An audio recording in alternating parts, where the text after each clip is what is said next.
अबब सिमा ने आर्या को कसकर पकड़ रखा था। आर्या उसकी तरफ देख रही थी। अबब सिमा दूसरी तरफ देख रहा था।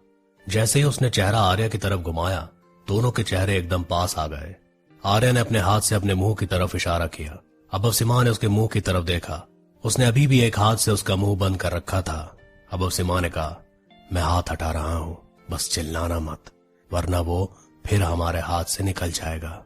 फिर उसने हल्के से हाथ हटा दिया। आर्या ने एक गहरी सांस ली।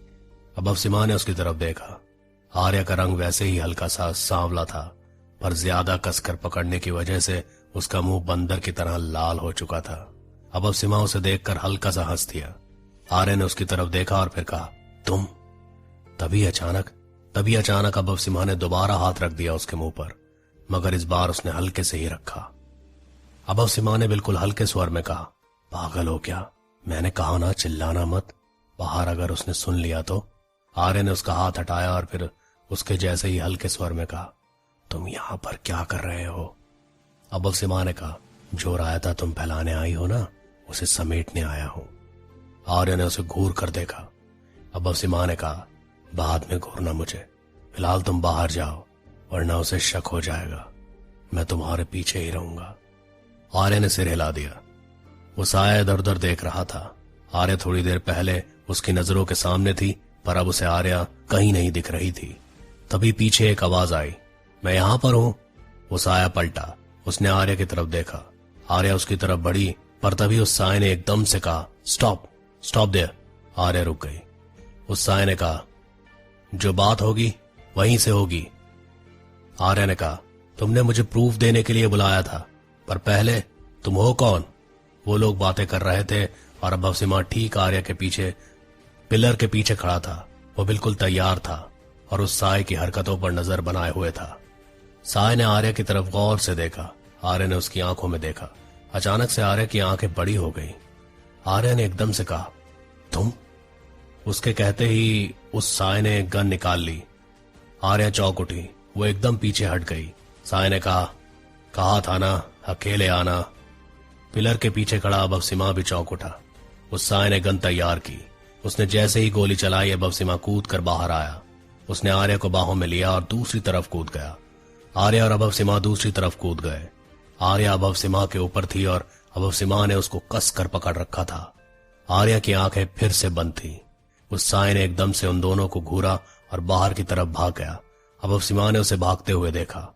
अबब सिमा ने कहा, Arya, he is running, get up. Arya ने आंखें खोल दी। उन दोनों ने उसे भागते हुए देखा। वो लोग एकदम से उठे और उसके पीछे भागे। वो आदमी स्टेयर्स से भाग रहा था। आर्या और अबब सिमा ठीक उसके पीछे थे। अबब सिमा ने रेलिंग को पकड़ा और जंप करके सीधा नीचे वाली स्टेयर्स पर कूद गया। वो आदमी उससे कुछ ही दूर पर था। वो आदमी ग्राउंड फ्लोर पर पहुंचा। उसने एकदम से वहां रखे ड्रम को नीचे गिरा दिया। अबब सिमा उन ड्रम से टकराते हुए बचा। आर्या उसके पीछे थी। उसने सीधा ड्रम पर से जंप कर दिया और उस आदमी के पीछे भाग गई। जैसे ही वो बाहर आई तो वो साया गायब हो चुका था। आर्या चौंक उठी। उसने जमीन की मिट्टी को किक किया और चिल्लाकर बोला, डैम इट। उसके पीछे अबब सिमा भी पहुंच गया। उसने वहां पहुंचकर हाँफते हुए कहा, कहां गया वो? आर्या ने कहा, आई डोंट नो। बाहर आते ही हवा की तरह गायब हो गया। अबब सिमा इधर उधर देखने लगा। उस आदमी का कहीं नामो निशान नहीं था। आर्या ने चिढ़कर कहा, अबब सिमा के कंधे में मारते हुए कहा, सब तुम्हारी गलती है। किसने कहा था बाहर आने के लिए तुम्हें? अबब सिमा ने अपने कंधे पर हाथ रखा और कहा, पागल हो क्या तुम? एक तो मैंने तुम्हारी जान बचाई और तुम हो कि थैंक यू बोलने की जगह हाथापाई पर उतर आई हो। आर्या ने कहा, वो मुझे मारने नहीं वाला था। अबब सिमा ने उसकी तरफ हैरानी से देखा और फिर उसने कहा, मैडम, चरण कहाँ है आपके? नहीं, मुझे छूने हैं। कब आपको यकीन होता? जब गोली आपको लग जाती तब यकीन आता आपको? इतना कहकर उसने आर्या की आवाज की नकल उतारी, वो मुझे मारने नहीं वाला था। आर्या ने चिढ़कर कहा, तुम पैसे देकर पुलिस में भर्ती हुए थे क्या? तुम्हें तो पैसे देने की भी जरूरत नहीं। पापा कमिश्नर है ना, भाई एसपी, तुम्हें तो जबरदस्त सिफारिश मिल गई होगी, है ना?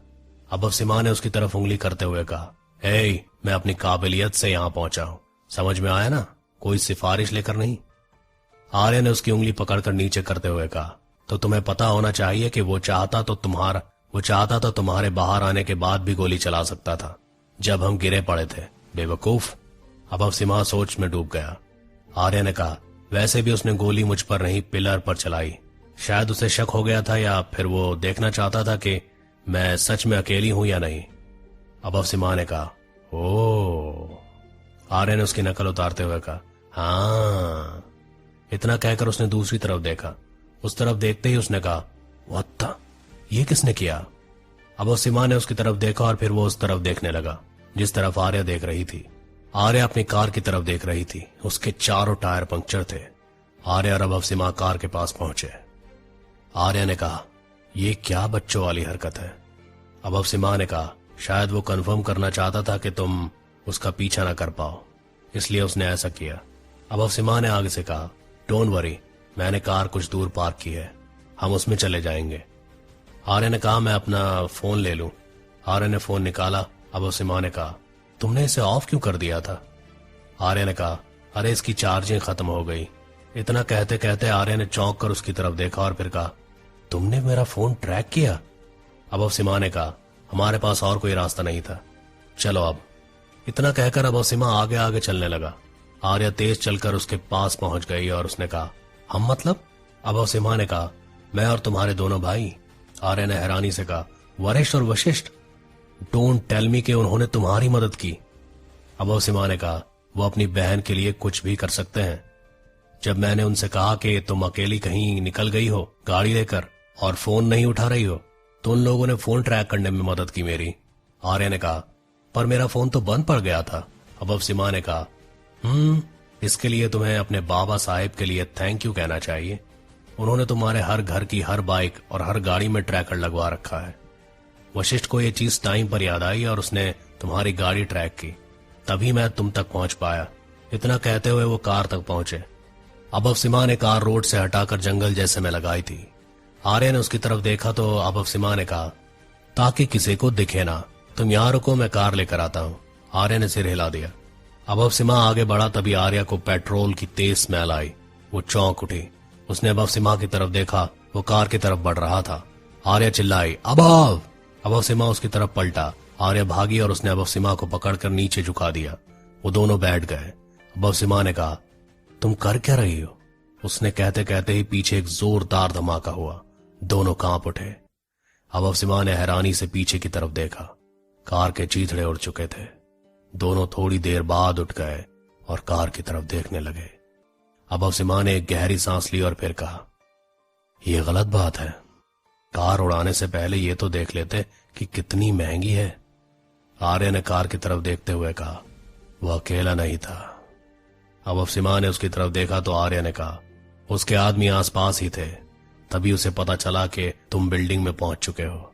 तुम्हें बाहर लाने के लिए उसने गोली चलाने का नाटक किया और मेरी कार के टायर पंक्चर करवा दिए अपने आदमियों से। वो जानता था कि हमारे यहां आने से पहले ही कार में ब्लास्ट हो जाएगा।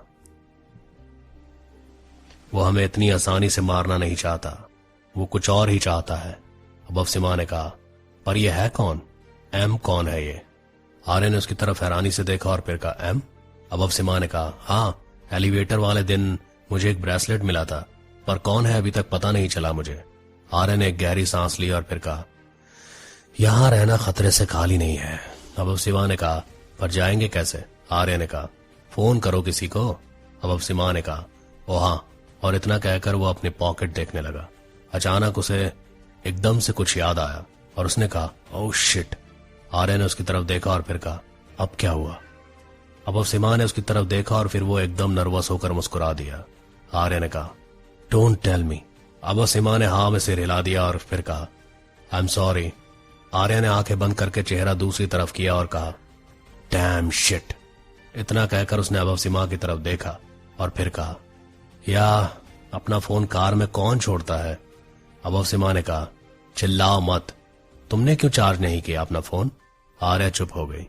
अब अवसीमा ने कहा, पैदल चलते हैं, कोई ना कोई लिफ्ट मिल जाएगी। आर्या ने कहा, पागल हो क्या? यहां लिंक रोड पर कौन मिलेगा तुम्हें लिफ्ट देने के लिए? अब अवसीमा ने कहा, मेरी माँ ये लिंक रोड हाईवे पर खत्म होती है, थोड़ी देर बाद हाईवे है, वहां कुछ न कुछ मिल ही जाएगा, चलो अब। आर्या ने मुंह बना लिया। अब अवसीमा ने कहा, चलो भी यार। इतना कहकर उसने आर्या को इतना कहकर उसने आर्या का हाथ पकड़ा और उसे ले गया। उन दोनों ने जाते ही वो साया बाहर निकल आया। उसने किसी को फोन किया। फोन जैसे ही पिक हुआ, उस साय ने कहा, मैं चूक गया। आर्या के पीछे यहां अबव सीमा भी पहुंच गया है। सामने से कुछ कहा गया। उस साय ने कहा, डोंट वरी, उन्हें कुछ नहीं किया मैंने, वक्त नहीं आया है अभी कुछ करने का, तो वो ठीक है दोनों, मैं भी वापस आ रहा हूं। सामने से फिर कुछ कहा गया। उस साय ने कहा, नहीं, वो नहीं जान पाया मेरे बारे में, मैं बच निकला था। इतना कहकर उसने फोन रख दिया। फिर उसे याद आने लगा जब आर्या ने उसकी आंखों को देखा था और फिर कहा था, तुम? साय ने सिर झटक दिया और फिर कहा, आर्या, अगली मुलाकात के लिए तैयार रहना, जल्दी ही। इतना कहकर वो साया दूसरी तरफ चला गया। अबव सीमा और आर्या चलते हुए एक पुल पर पहुंच गए।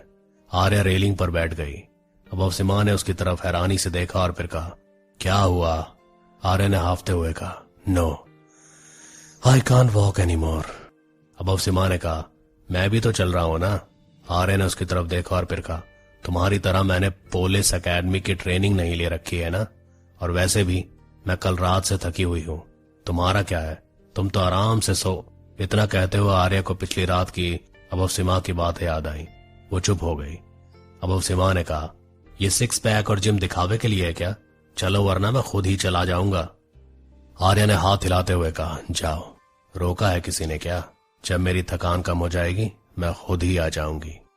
अबव सीमा ने उसकी तरफ देखा और फिर एक गहरी सांस ली। वो आर्या के पास पहुंच गया और उसकी तरफ पीट करके घुटनों के बल बैठ गया। आर्या ने उसकी तरफ हैरानी से देखा और फिर कहा, ये क्या कर रहे हो तुम? अबव सीमा ने कहा, तुम्हें पता नहीं है क्या? Get on my back. Arya ने कहा, पिगी बैक राइड? बच्ची हूं क्या मैं नहीं बैठूंगी। अबव सीमा ने कहा, देखो फिर पैदल चलो।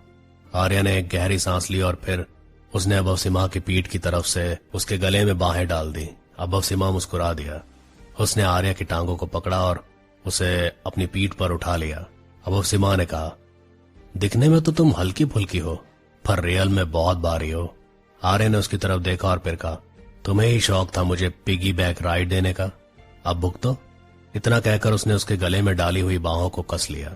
अबव सीमा ने कहा, मेरी गर्दन, देखो देखो, दोनों गिरेंगे तुम्हारे चक्कर में।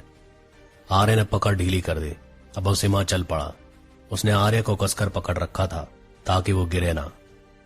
अबव सीमा चलते चलते कहने लगा, वैसे तुम बंदर की तरह कूद कर बैठी और कुछ देर पहले तुम्हारा मुंह भी बंदर की तरह लाल था, इसका मतलब जानती हो? आर्या ने कुछ नहीं कहा। अबव सीमा ने कहा, इसका मतलब कि तुम छोटा बंदर हो। आर्या ने चिढ़कर कहा, और तुम क्या हो, बड़ा सा पांडा है ना? अबव सीमा हंस दिया। वो लोग हाईवे पर पहुंचे। अबव सीमा ने धीरे से आर्या को नीचे हल्के से उतार दिया। फिर उसने अपनी गर्दन को दाएं बाएं मरोड़ा। आर्या ने कहा, तुम ठीक हो? अबव सीमा ने कहा, तुम इतनी भी भारी नहीं हो।